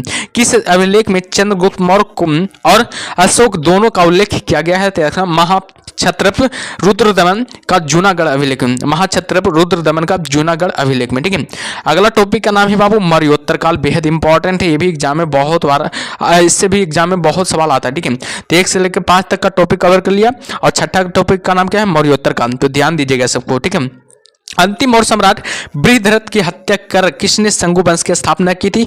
तो पुष्यमित्रों ने। कण्व या काण्व वंश का संस्थापक कौन था? तो वसुदेव हो जाएगा। आगे सतवाहन या आंध्र सतवाहन वंश का संस्थापक कौन था? तो शिमुख हो जाएगा। सतवाहन या आंध्र सतवाहन वंश का संस्थापक कौन था? तो शिमुख हो जाएगा। प्राचीन भारत का महान व्याकरण पतंजलि किसकी समकालीन था? तो पुष्यमित्र शंगु के समकालीन था। सर्वप्रथम भारत में विशुद्ध संस्कृति भाषा में लंबा अभिलेख किस राजा द्वारा जारी किया गया था? तो याद रखना, शक राजा रुद्रदमन द्वारा जारी किया गया था। सतवाहनों ने आरंभिक दिनों में अपना शासन कहाँ शुरू किया? तो महाराष्ट्र में शासन शुरू किया था। आगे बढ़ते हैं। आगे क्या है जो आगे बाबू किस कुषाण शासक ने सर्वप्रथम स्वर्ण मुद्राएं जारी की थी? कडफिसिस द्वितीय ने। याद रखना, कडफिसिस द्वितीय ने सर्वप्रथम स्वर्ण मुद्राएं जारी की। किस वंश के शासकों ने छत्रपति प्रणाली का प्रयोग किया था? तो शकों के शासक ने छत्रपति प्रणाली का क्या किया था? प्रयोग किया था। कुषाण काल में सबसे अधिक विकास किस क्षेत्र में हुआ था? तो वास्तुकला में सबसे अधिक विकास हुआ था। भारत में प्रथम बार सैनिक शासन किसके द्वारा व्यवहार में लाया गया था? तो ग्रीकों द्वारा व्यवहार में लाया गया था। आगे बढ़ते हैं। आगे क्या है जो आगे बाबू की ईसा पूर्व 2री सदी के प्रारंभ में उत्तर अफगानिस्तान में स्थापित भारत यूनानी राजा था? तो बैक्टीरिया था। सर्वप्रथम रोम के साथ किन लोगों का व्यापार प्रारंभ हुआ था? याद रखना तमिल एवं चेरो का व्यापार प्रारंभ हुआ था। सतवाहनों ने पहले स्थानीय अधिकारियों के रूप में काम किया, याद रखना मौर्यों के अधीन। याद रखना सतवाहनों ने पहले स्थानीय अधिकारियों के रूप में काम किया, याद रखना मौर्यों के अधीन किया गया था, याद रखिएगा। ठीक है, चलिए आगे बढ़ते हैं। आगे क्या है जो वह महानतम कुषाण नेता कौन था जो बौद्ध बन गया था? याद रखना कनिष्क हो जाएगा।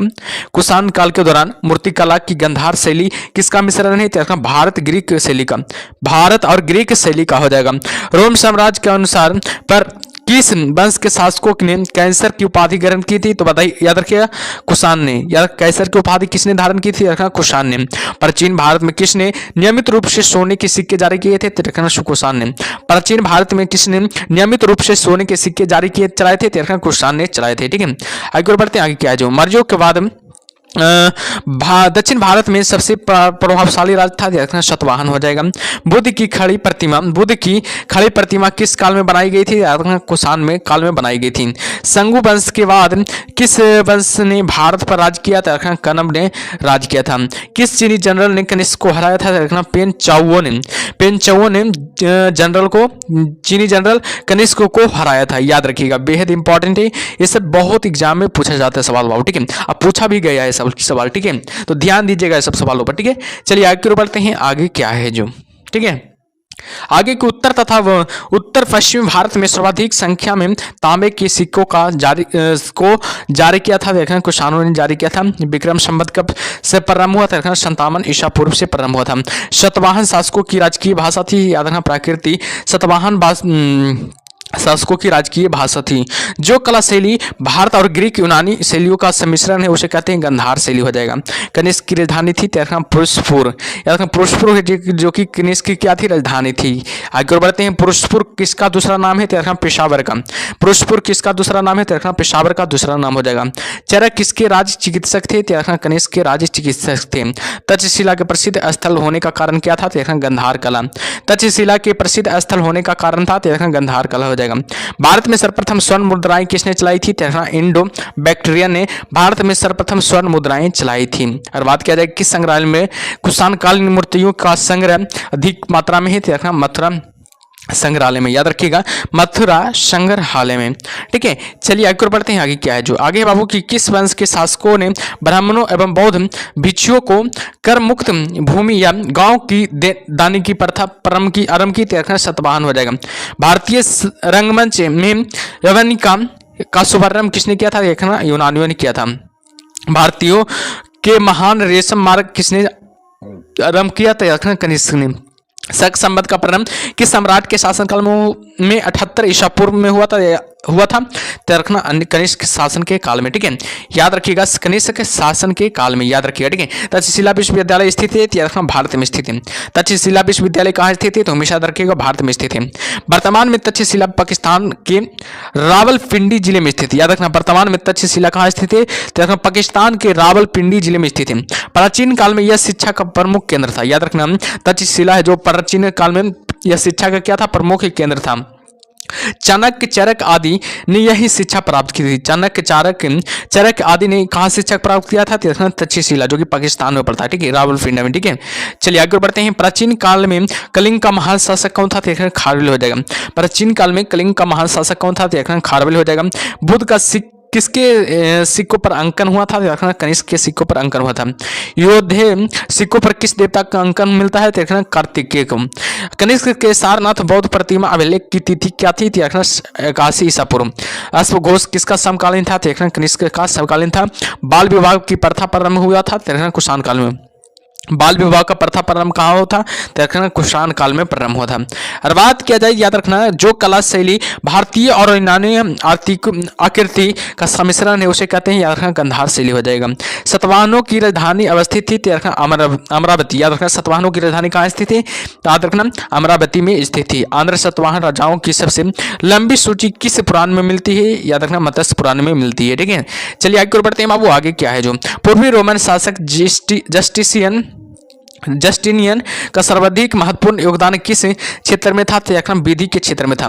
अगला टॉपिक का नाम क्या है? 7वां टॉपिक का नाम है संगम काल। याद रखना, बेहद इंपॉर्टेंट है भी है, तो इसको भी देखिएगा, ठीक है। 1 से लेकर 6 तक का टॉपिक कवर कर लिया गया। 7वां टॉपिक का नाम है संगम काल। संगम युग में उरायूर किसके लिए विख्यात है? तो कपास के व्यापार का महत्वपूर्ण केंद्र है। उरायूर है जो कपास के व्यापार का क्या है? महत्वपूर्ण केंद्र है, ठीक है। तो इसको याद रखिएगा, ठीक है। चलिए आगे बढ़ते हैं। आगे क्या है जो आगे की तोलकाप्पियम ग्रंथ संबंधित है? व्याकरण और काव्य से। धार्मिक कविताओं का संकलन कुरुल किस भाषा में है?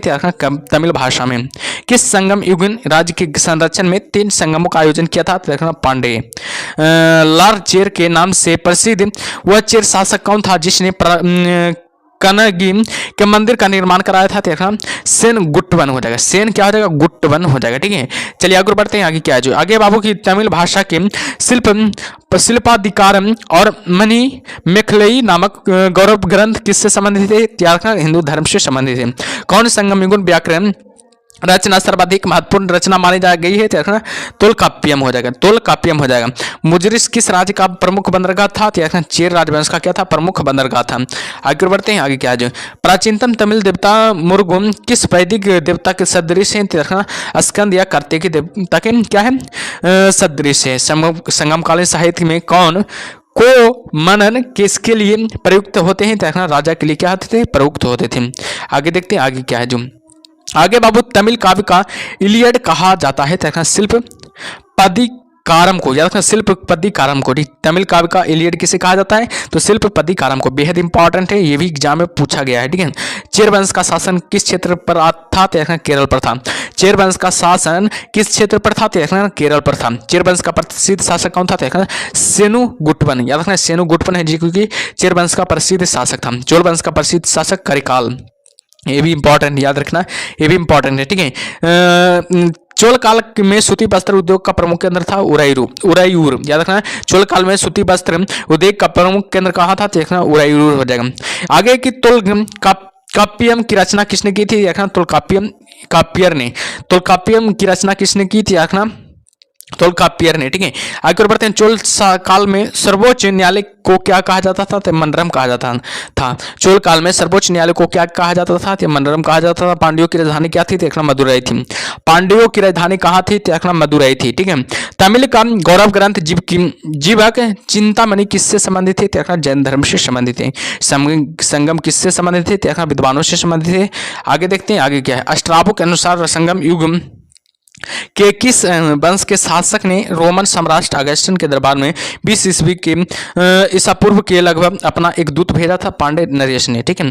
तमिल काव्य का ओडिसी किसे कहा जाता है? तो मणि मेखलई को। याद रखिएगा। पुहर काबरीपट्टनम की स्थापना किसने की थी? तो करिकाल ने। पुहर या काबरीपट्टनम की स्थापना किसने की थी? तो करिकाल ने की थी। प्राचीनतम तमिल देवता मुरुगन किस वैदिक देवता के सदृश हैं? तो स्कंद या कार्तिक के, ठीक है। चलिए आगे बढ़ते हैं बाबू। आगे क्या है जो आगे है? संगमों का आयोजन। याद रखना, संगमों का आयोजन, इससे भी सवाल बनता है, ठीक है। इधर संगम का नाम है, स्थान दिया है, अध्यक्षता दिया है। प्रथम संगम हुआ था, याद रखना मदुरई में हुआ था। किसके अध्यक्षता में? अगस्त्यार के अध्यक्षता में, यानी कि अगस्त ऋषि की अध्यक्षता में। द्वितीय संगम कब हुआ था?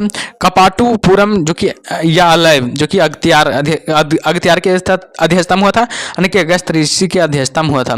तृतीय संगम है जो कि मदुरई में स्थित है, मदुरई में हुआ था, नकरी के अध्यक्षता में। याद रखना, नकीरर के अध्यक्षता में हुआ था, ठीक है। अगला टॉपिक का नाम है गुप्तकाल। बाबू देखिएगा, गुप्तकाल अगला टॉपिक का नाम है, यानी कि 1 से लेकर 7 तक का टॉपिक कवर कर लिएगा। अगला टॉपिक का नाम है गुप्तकाल। गुप्त वंश का संस्थापक कौन था? देखना श्रीगुप्त है जो कि गुप्त वंश का संस्थापक था। गुप्त किसके सामंत थे? देखना कुषाणों के सामंत थे, ठीक है। चलिए आगे बढ़ते हैं। आगे क्या है जो गुप्त शासन के दौरान ऐसा व्यक्ति कौन था जो एक महान खगोल विज्ञानी और गणितज्ञ था? आर्यभट्ट हो जाएगा। गुप्त शासकों की सरकारी या दरबारी भाषा थी? संस्कृत थी। गुप्त वंश का वह राजा कौन था जिसने हुनों को भारत पर आक्रमण करने से रोका? तो रखना स्कंदगुप्त हो जाएगा, ठीक है।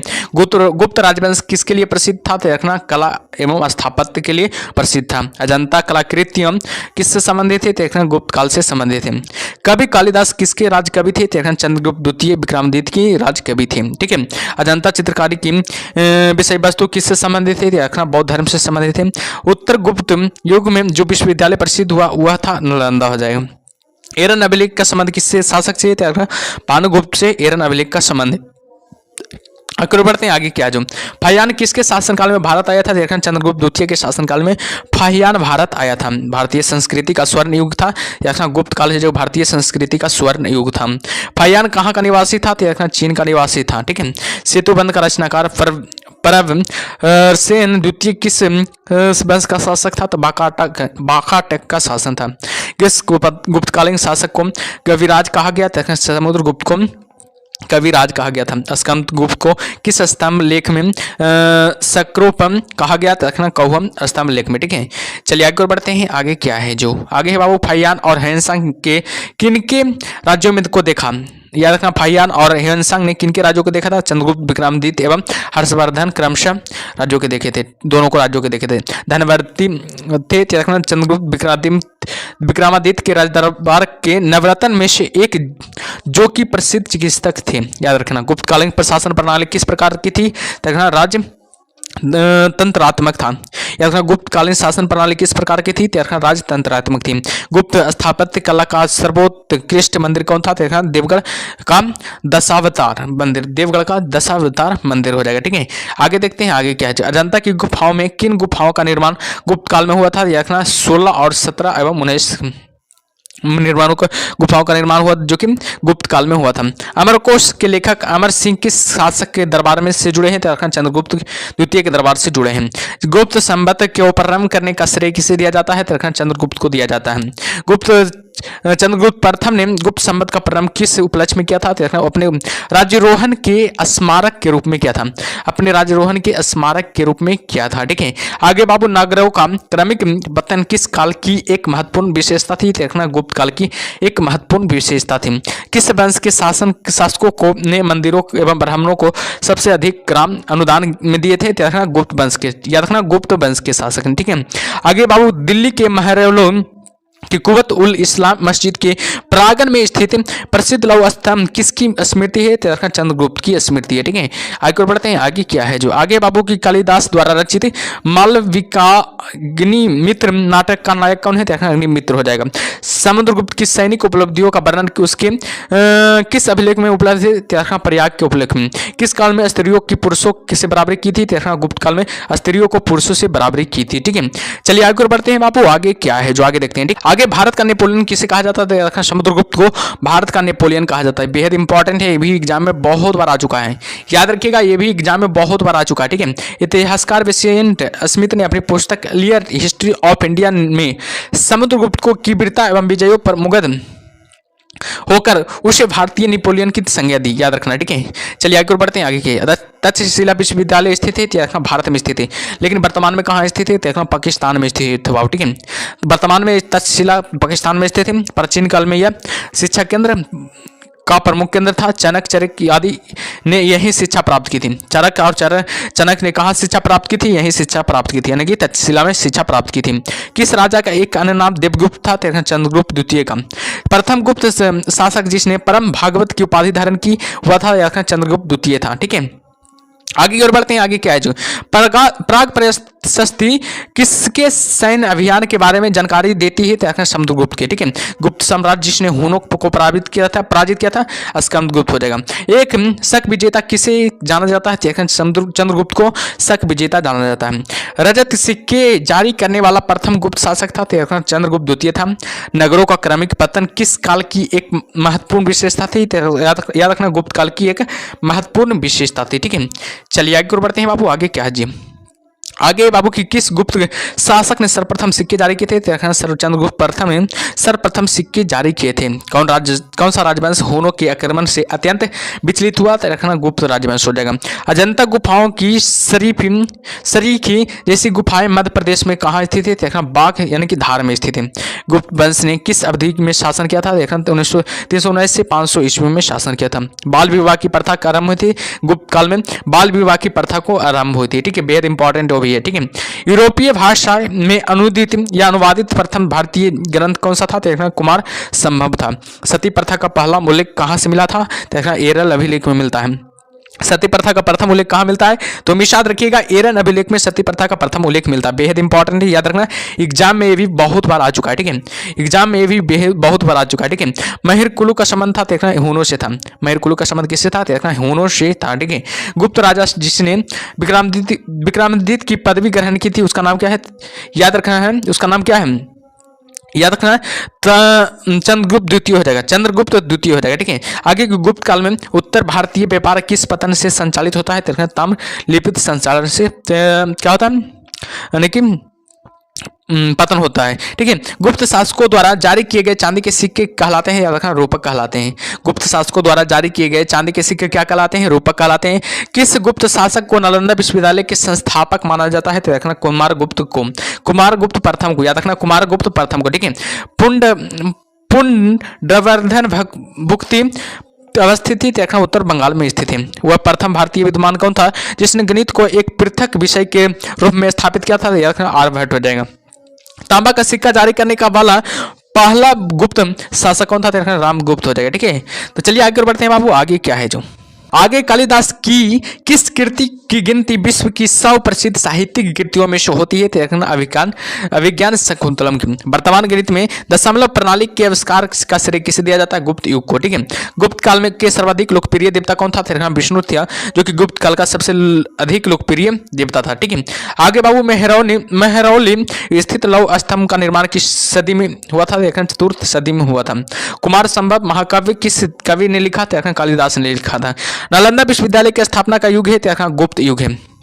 नालंदा विश्वविद्यालय की स्थापना का युग है गुप्त युग हो जाएगा। गुप्त युग में भू राजस्व की दर थी, देखना उपज का 6ठा भाग। गुप्त युग में भू राजस्व की दर क्या थी? देखना उपज का 6ठा भाग हो जाएगा, ठीक है। चलिए आगे देखते हैं बाबू, नौवां टॉपिक आ गया, ठीक है। नौवां टॉपिक का नाम क्या है? गुप्तोत्तर काल या पुष्यमित्र वंश या वर्धन वंश। गुप्तोत्तर काल या पुष्यमित्र वंश या वर्धन वंश हो जाएगा, ठीक है। पुष्यमित्र वंश का स्थापना किसने की थी? देखना पुष्यमित्र वर्धन ने की थी। पुष्यभूति वंश का सबसे प्रतापी राजा कौन था? बताइएगा। पुष्यभूति वंश का सबसे प्रतापी राजा कौन था? देखना हर्षवर्धन पुष्यभूति वंश का सबसे प्रतापी राजा था, ठीक है। आगे बढ़ते हैं कि हर्षवर्धन के समय में कौन सा चीनी यात्री भारत आया था? तो हमेशा याद रखिएगा ह्वेनसांग आया था। हर्षवर्धन के समय में कौन सा चीनी तीर्थयात्री भारत आया था? तो देखना ह्वेनसांग आया था। चालुक्य राजा पुलकेशिनी द्वितीय को किसने पराजित किया? देखना नरसिंह वर्मन ने किया, प्रथम ने किया था। किस व्यक्ति को द्वितीय अशोक कहा जाता है? देखना हर्षवर्धन को द्वितीय अशोक कहा जाता है। बाणभट्ट किस सम्राट के राजदरबारी कवि थे? देखना हर्षवर्धन के राजदरबारी कवि थे। ह्वेनसांग भारत में लगभग कितने साल रहा? तो देखना 14 साल रहा था। ह्वेनसांग भारत में कितने साल लगभग कितने साल रहा था? देखना 14 साल रहा था, ठीक है। चलिए आगे बढ़ते हैं बाबू, आगे क्या है जो कुंभ मेला को प्रारंभ करने का श्रेय किसे दिया जाता है? बताइएगा।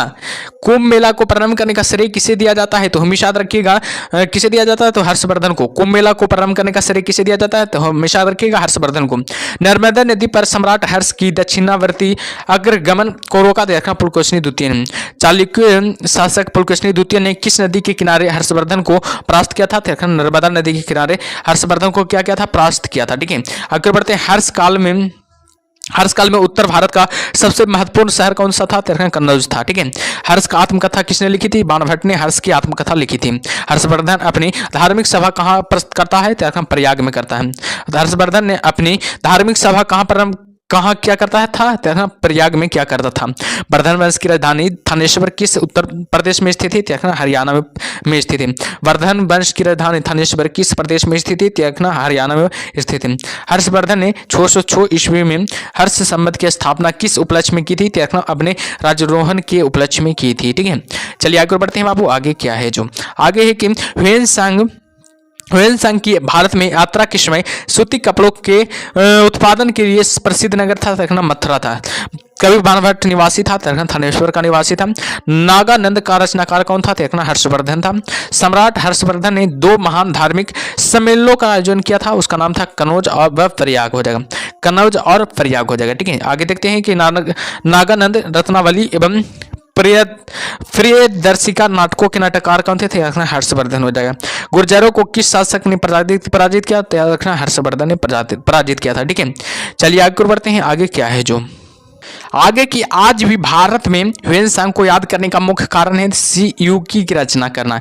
सीयूकी की रचना करना, ठीक है। ह्वेनसांग ने किसे शालिदित कहा था? तो देखना हर्षवर्धन को शालिदित कहा था। गुप्त वंश के ह्रास के पश्चात उत्तर भारत में बड़े भाग का पुनर्गठन किसने किया था? याद रखना हर्षवर्धन ने किया था। बंगाल का कौन सा शासक हर्ष का समकालीन था? तो देखना शशांक बाबू, याद रखना शशांक हो जाएगा, ठीक है। चलिए आगे बढ़ते हैं। आगे क्या है? वो अंतिम बौद्ध राजा कौन था जो संस्कृत का महान विद्वान और लेखक था? तो देखना हर्षवर्धन हो जाएगा। हर्षचरित किसके द्वारा लिखी गई थी? तो देखना बाणभट्ट के द्वारा लिखी गई थी। एक चालुक्य अभिलेख तिथि अंकन में शक संवत का वर्ष 556 दिया हुआ है, इसका तुल्य वर्ष है 634 ईस्वी हो जाएगा, ठीक है। 634 ईस्वी हो जाएगा, याद रखिएगा, बेहद इंपॉर्टेंट है। शक संवत का प्रचलन कुषाण वंशीय शासक कनिष्क ने 78 ईसा पूर्व में किया था। यदि शक संवत 556 अंकित है तो यह ईस्वी सन 556 प्लस 78 की 634 ईस्वी होगा, ठीक है। 634 ईस्वी हो जाएगा। हर्ष के समय की सूचनाएं किसकी पुस्तक में नहीं थी? देखना कलहन की पुस्तक में नहीं थी। सम्राट हर्ष ने अपनी राजधानी थानेश्वर से कहा किया था स्थानांतरित किया था? देखना कन्नौज स्थानांतरित किया था। आगे बढ़ते हैं। उत्तर प्रदेश में स्थित हुआ स्थान जहां हर्षवर्धन ने बौद्ध महासम्मेलन का आयोजन किया था, उसका नाम क्या है? प्रयाग हो जाएगा। नर्मदा नदी पर सम्राट हर्ष के दक्षिणावर्ती अग्रगमन को रोका था। पुलकेशिनी द्वितीय ने कौशे शब्द का प्रयोग किया था? रेशम के लिए। चीनी लेखक भारत का उल्लेख किस नाम से करते थे? इनतू के नाम से करते थे। नालंदा विश्वविद्यालय के विनाश का कारण है मुसलमान। नालंदा विश्वविद्यालय के विनाश का कारण क्या है? देखना मुसलमान हो जाएगा, ठीक है। गुप्तोत्तर युग में प्रमुख व्यापारिक केंद्र था, देखना कन्नौज है, जो कि गुप्तोत्तर युग में प्रमुख व्यापारिक केंद्र था, याद रखिएगा। आदि शंकर जो बाद में शंकराचार्य बने, उनका नाम क्या है? हुआ देखना केरल हो जाएगा। केरल में जन्म कहाँ हुआ था? देखना केरल में हुआ था। आदि शंकर द्वारा स्थापित 4 मठ कहाँ है? देखना जोशी मठ हो जाएगा, द्वारका हो जाएगा, पुरी हो जाएगा, श्रृंगेरी हो जाएगा, ठीक है। अगला है प्राचीन भारत का विविध, यानी कि कुछ बचा हुआ टॉपिक है, ठीक है, इसको ध्यान दीजिएगा। प्राचीन भारत का विविध 10वां। किस विदेशी यात्री ने भारत का दौरा सबसे पहले किया था? याद रखना मेगास्थनीज ने। शून्य की खोज किसने की थी? आर्यभट्ट ने की थी। महापाषाण संस्कृति में हमें दक्षिण भारत के उस ऐतिहासिक युग से परिचित कराती है जब महापाषाण काल में उपयोग में लाए जाते हैं। तो बड़े पत्थरों से घिरी गई समाधियां, बड़े पत्थरों से घिरी गई समाधियां, यानी कि कब्र हो जाएगा, ठीक है।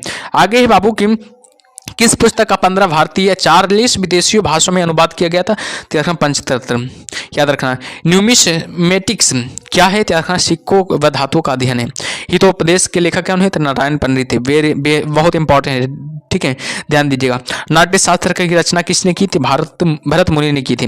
इतिहास के पिता की पद्मिन सही अर्थों में किससे संबंधित थे? याद रखना हेरोडोटस से। प्राचीन नगर तक्षशिला किसके बीच स्थित है? देखना सिंधु एवं झेलम के बीच स्थित है, ठीक है। चलिए आगे बढ़ते हैं बाबू। आगे क्या है? जो आगे वह अंग्रेजी कौन था जिसने सर्वप्रथम भगवत गीता का अंग्रेजी में अनुवाद किया था? चार्ल्स विलिंगसन ने। पुरापाषाण काल में आदि मानव के मनोरंजन के साधन थे, शिकार थे। किसको चालकोलिथिक एज कहा जाता है? ताम्रपाषाण युग को। स्वप्नवास दत्ता के लेखक है, भास हो जाएगा, ठीक है। आगे नालंदा विश्वविद्यालय किसके लिए विश्व प्रसिद्ध था? तर्कशास्त्र के लिए, याद रखना तर्कशास्त्र के लिए। उस स्रोत का नाम बताइए जो प्राचीन भारत के व्यापारिक मार्गों पर मौन है, मिलिंद पन्ह हो जाएगा। आधुनिक मानव के हाल का पूर्वज है, क्रो मैग्नन मनुष्य हो जाएगा। ईसा की प्रारंभिक सदियों में भारत तथा रोम के बीच घनिष्ठ व्यापारिक संबंधों की सूचना किस पुरास्थल की खुदाई से प्राप्त है? अरिक के मेडू को, मेडू के स्थल से, ठीक है। आगे और बढ़ते हैं। आगे है बाबू के आधुनिक देवनागरी लिपि का प्राचीनतम रूप है, ब्राह्मणी हो जाएगा। मानव द्वारा प्रथम प्रयुक्त अनाज था, याद रखना चावल, जो कि क्वालिटी मिला था, ठीक है। काव्य शैली का प्राचीनतम नमूना किसके लिए अभिलेख मिलता है? किस अभिलेख में मिलता है? देखना रुद्र दमन के अभिलेख में। कौन सा बंदरगाह पोर्डकुम नाम से दी पेरिलिप्स ऑफ द इरिथ्रियंस सी के अज्ञातनाम लेखक को ज्ञात था? अरिक के मेडू का, ठीक है, याद रखिएगा, ठीक है। चलिए आगे देखते हैं आगे क्या है। जो आगे की ताम्रपाषाण काल में महाराष्ट्र के लोग मृतकों के घर के फर्श के नीचे किस तरह रहकर दफनाते थे? उत्तर से दक्षिण की ओर। भीमबेटका किसके लिए प्रसिद्ध है? गुफाओं के शैल चित्र के लिए, ठीक है।